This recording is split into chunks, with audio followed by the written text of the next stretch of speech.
नमस्कार दोस्तों, आज मैं आपको सुनाने जा रही हूँ पिता की सीख। एक पिता जो अपनी बेटी रिया से बहुत प्यार करता था, उसकी हर ख्वाहिशों को पूरा करने का प्रयास करता था। रिया जो भी डिमांड करती, पिता उसे पूरा करता, पर अनजाने में वो रिया को आदर्श संस्कार से दूर करता जा रहा था। रिया जिद्दी स्वभाव की हो गई थी। हर किसी को जवाब देने में उसे कोई संकोच नहीं होता था। रिया की माँ अपने पति को खूब समझाती कि बेटी को इतना प्यार मत दो कि वो बिगड़ जाए, परंतु पिता हमेशा यह कहकर टाल देता कि अभी छोटी है, बड़ी होकर समझदार हो जाएगी। रिया बड़ी हो गई, पर उसका स्वभाव पहले से और ज्यादा कठोर हो गया। इकलौती बेटी का पिता उसके हर छोटी बड़ी डिमांड को पूरा करता। अपनी बेटी की उम्र शादी को होती देख पिता उसके लिए एक योग्य वर और एक अच्छा खानदान खोजने लगे। खोजबीन के बाद एक अच्छा खानदान और योग्य वर मिल गया। पिता ने रिया की शादी बहुत धूमधाम से की और बहुत सारा दहेज भी दिया, जिससे बेटी को कोई तकलीफ ना हो। रिया दुल्हन बनकर अपने ससुराल आई। 2 दिन तो सब ठीक से रहा, पर तीसरे दिन तो उस घर के लोग उसका व्यवहार देखकर चकित रह गए। किसी भी काम को कहा जाता तो तुरंत मना कर देती, अपने सास ससुर से बहस करती, अपने देवर को ताने मारती, अपनी ननद से तो सीधे मुंह बात भी नहीं करती, अपने पति से तो लड़ती और किसी भी काम को हाथ तक नहीं लगाती। सुबह देर तक सोती और पूरा दिन टीवी देखती रहती। सास कोसती कि पता नहीं माँ बाप ने कैसे संस्कार दिए हैं। एक दिन सास फोन करके रिया के पिता को बुला लेती है। अगले दिन पिता अपनी रिया को लेने आता है, पर उस पिता से रिया के ससुराल में कोई सीधे मुंह बात तक नहीं करता। सब मुंह मोड़कर चले जाते हैं। पिता सास से कहता है कि बहन जी, रिया को ले जा रहा हूँ, 4-5 दिन बाद छोड़ने आऊंगा। सास थपाक से कहती है कि कोई जरूरत नहीं है, अपनी बेटी को अपने ही घर रखना और जितना भी दहेज दिया है सब ले जाना। दुखी पिता सर झुकाए रिया को अपने साथ ले आता है। रास्ते में पिता ने अपनी बेटी से पूछा, रिया, 10 दिनों में यह कैसे हो गया? आखिर क्या हो गया? क्या तुम्हारे ससुराल वाले अच्छे नहीं हैं? रिया ने तुरंत जवाब दिया, बिल्कुल भी नहीं, सास तो पूरी चुड़ैल है। पिता कहता है, चुड़ैल और बाकी लोग? रिया कहती है, कोई भी अच्छा नहीं है, सब सास के इशारों पर चलते हैं। घर आने के 2 दिन बाद माता पिता ने अपनी बेटी को बहुत समझाया, पर रिया मानने को तैयार नहीं हुई। पिता अपनी बेटी का दुख समझ गया और बोला, बेटी, ये बताओ, अगर तुम्हारी सास तुम्हारे रास्ते से हट जाए तो क्या तुम अपने ससुराल में रहने के लिए तैयार हो जाओगी?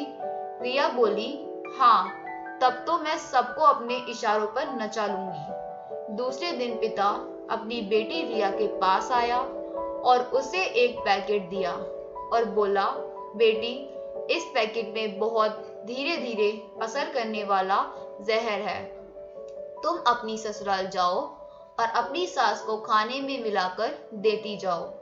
जहर का असर इतना हल्का है, 6 महीने में तुम्हारी सास मर जाएगी और किसी को पता भी नहीं चलेगा, क्योंकि जहर धीरे धीरे असर करेगा और किसी को शक भी नहीं होगा।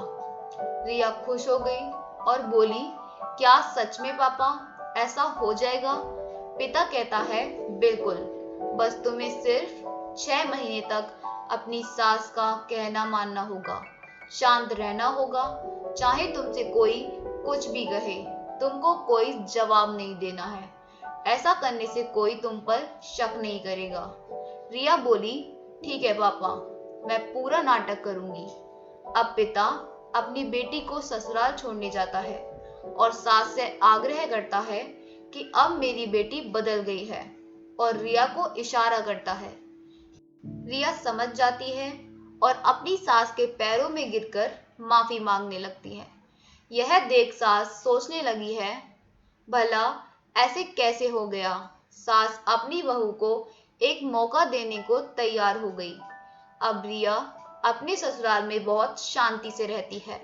सुबह सबसे पहले उठ जाती, सबके लिए नाश्ता बनाती, अपनी सास ससुर की देखभाल करती और कुछ कहते तो जवाब नहीं देती और मन ही मन सोचती, बुढ़िया चिंता मत कर, सिर्फ 6 महीने की बात है, उसके बाद तो मेरा ही राज होगा। समय पर खाना बनाती और सास के खाने में चुटकी भर जहर भी डाल देती। सभी के साथ शांति से रहती। यह देख ससुराल के लोग चकित रह गए। सास सोचने लगी कि शायद मैं अपनी बहू को पहचान नहीं पाई।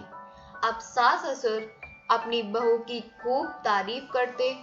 उसका पति भी उसे प्यार करने लगा, देवर भी उसका बहुत आदर करने लगा और ननद तो उसकी सहेली बन गई।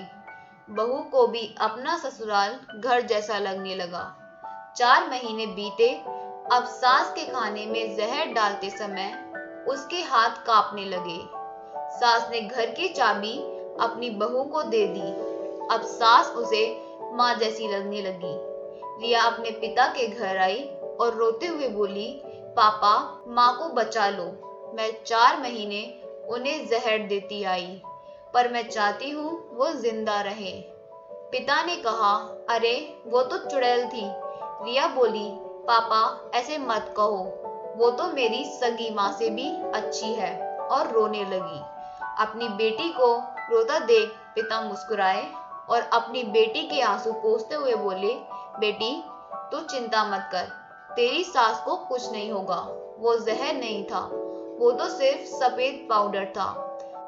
ये सब मैंने तुझे यह एहसास दिलाने के लिए किया था कि तेरी सास ससुर, पति, देवर, ननद बुरे नहीं हैं, बल्कि ये तेरा व्यवहार और उनके प्रति गुस्सा था।